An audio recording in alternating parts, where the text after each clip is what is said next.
will reveal the answers to the greatest mysteries of life.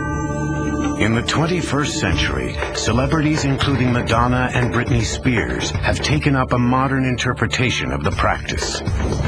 Yet the spread of Kabbalah has sparked controversy. Strict adherents warn that this mystical practice holds hidden perils. Throughout history, followers have coded their writings to protect Kabbalah's secrets. How many levels of understanding are there? And become one with a divine spirit. Ancient legends tell of novices being driven mad, or even dying because they were unprepared for the powerful spiritual forces they had unleashed. If you're not pure enough, if you're not modest enough, then God might not accept you, then God might not let you go through that journey. Through meditation, the mystics believe they have achieved a vision of God like the one experienced by the prophet Ezekiel. In this vision, the entrance to heaven is blocked by a series of gates. The mystics must pass through them before reaching God. The entrances are also guarded by menacing angels who keep the unworthy from heaven. Before the mystics can advance, they have to learn the complicated names of the angels.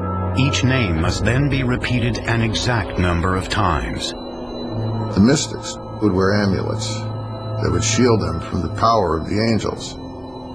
And if they went through all the gates and they got into the throne room, then they would have this vision, they would learn the secrets.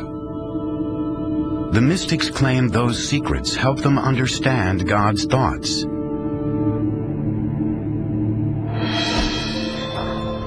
At roughly the same time, unknown mystics recorded a startling concept into an influential book. The text is called the Book of Creation, or the Sefer Yetzirah. It describes how God made the world by using the 22 letters of the Hebrew alphabet. So the 22 letters of the Hebrew alphabet were the alphabet of creation. What Sefer Yetzirah does is to try to describe how God created the world in more detail than we find in Genesis. It builds on the notion that God created the world through language, but now it's not words so much as individual letters of Bet, Nun, which spell the word Even, stone. By combining those letters, a stone was created. And similarly with every object in the universe, God created by combining the letters with the numbers. The term Kabbalah, meaning receiving in Hebrew, now becomes widely used to describe the practice. To discover yet another mysterious text. This will soon become the single most important book in Kabbalah. It is called the Zohar, meaning radiance or splendor in Hebrew. Many Kabbalists believe that Rabbi Shimon Bar Yochai received divine inspiration to write the Zohar while living in a cave during the 2nd century. The Zohar's interpretation illustrates a revolutionary belief that humans can direct God. Adam expelled God from the garden. It's as if we're still in the garden, but we don't realize it because we've expelled God. We've lost touch with the spiritual dimension.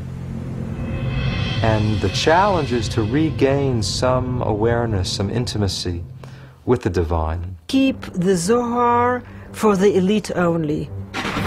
The writers probably thought that only those who are spiritual enough will be able to decipher it.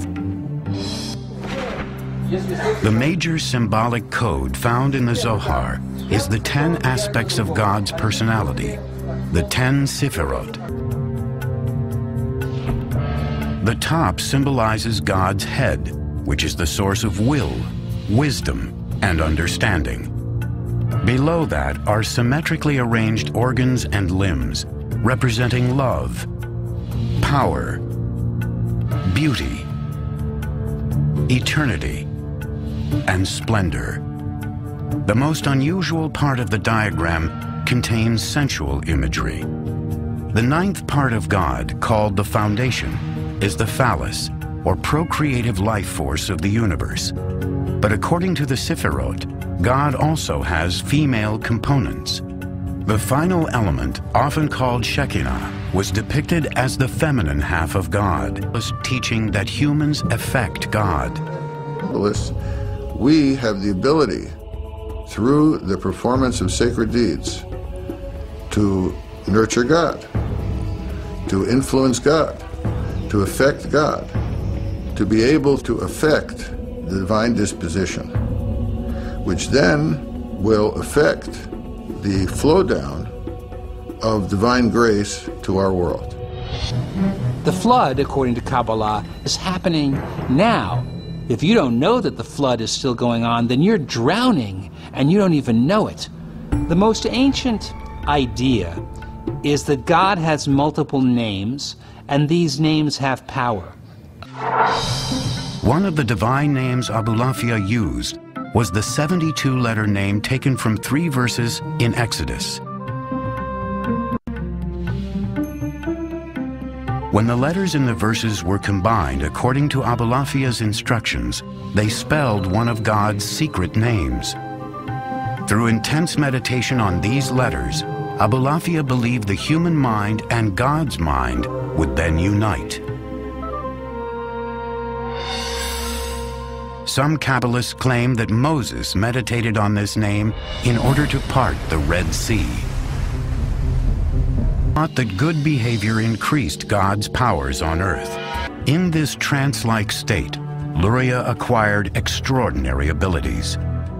Rabbi Isaac Luria, he could look at a person's forehead and read everything about that person, somewhat like reading the palm.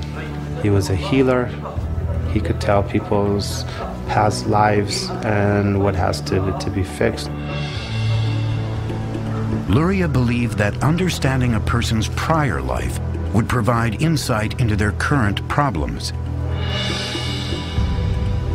He taught a theory of reincarnation. And that soul root determines your essential nature. The world only exists because God needed somebody to relate to. You can't have creativity without destruction at the same time. Everything God created contained one of these divine sparks.